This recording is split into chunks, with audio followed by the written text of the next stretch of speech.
Bonjour à tous.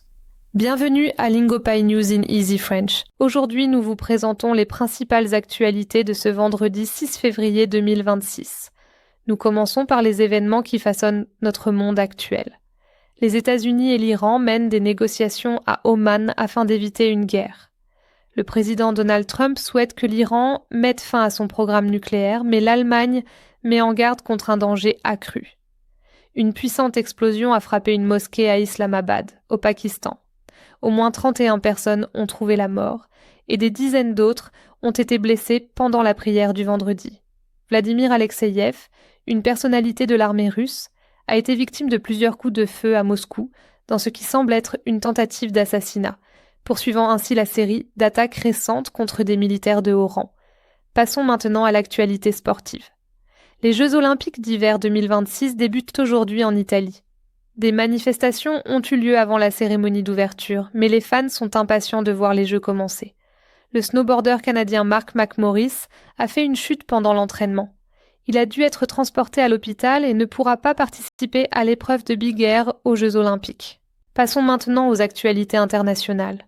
Commençons par les États-Unis. L'administration Trump a lancé un nouveau site web appelé Trump RX.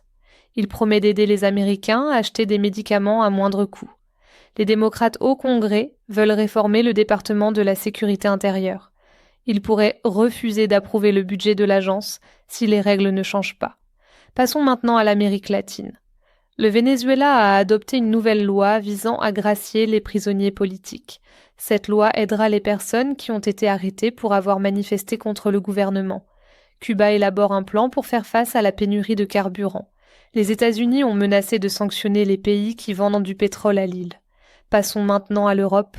Une violente tempête nommée Leonardo a frappé l'Espagne et le Portugal. Un homme est mort et une jeune fille est portée disparue après de fortes pluies et des vents violents. Le Premier ministre du Royaume-Uni a présenté ses excuses pour avoir embauché un homme lié à Jeffrey Epstein.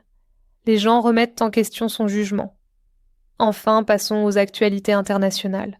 Selon les experts, la population soudanaise souffre de la faim à cause de la guerre.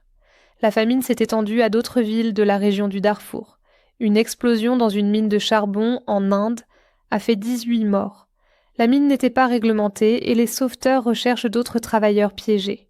Cela conclut nos principales nouvelles d'aujourd'hui. Merci de nous avoir rejoints sur Lingopai News in Easy French. Nous reviendrons bientôt avec une autre mise à jour sur les dernières nouvelles. Merci pour votre attention.